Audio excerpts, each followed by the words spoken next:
So, good day everyone. We are grade 11 Justice Reporter. We are here to report the Earth and Life Science Lesson 1, Module 10. So, our topic for today is the interaction and interdependence. So, here are the objectives of this topic. First, categorize the different biotic potential and environmental resistance.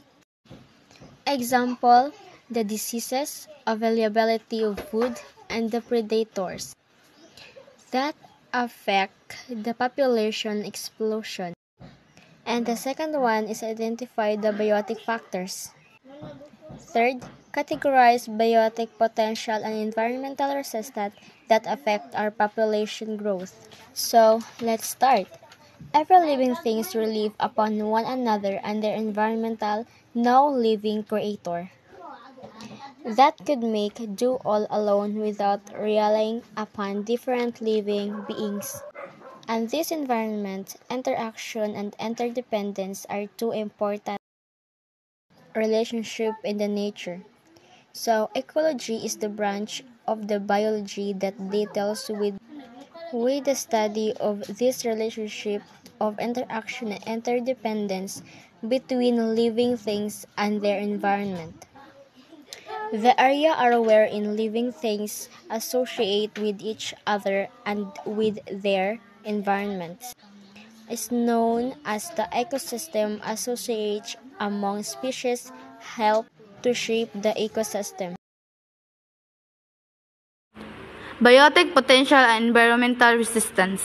Biotic potential and environmental resistance are the factors that influence the population growth.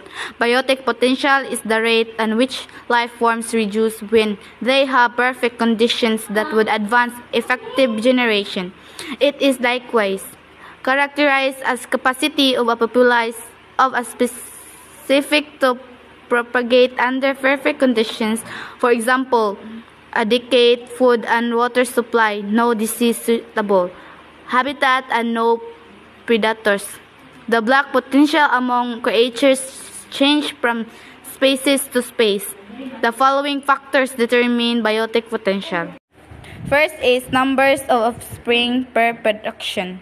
Second is chances of survival, age of reproduction. Third is age at which progression starts. The ecosystem comprises of all living and non-living things that interact with each other in a given territory. Every living place of an ecosystem, for example, animals, plants, and other living beings are called biotic factors. Living organisms interact in the ecosystem to obtain food in order to survive. Their interactions can be used to classify them as producers, consumers, and decomposers. The non-living parts of an ecosystem are called abiotic factors. Living creatures in a biological system can't be separated independently from the abiotic or non-living components in their natural surrounding. So, the environmental resistance refers to the factor that can limit the growth of the population. So, it includes the predator, competitors, diseases, lack of food and water, and unsuitable habitat.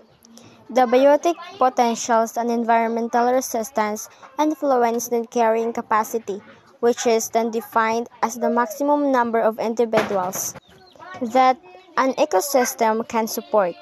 Biotic and abiotic factors that prevent the persistent development of the population. Like, for example, the food, water, and the space are called limiting factors. So, that's all for today, guys. Thank you for listening.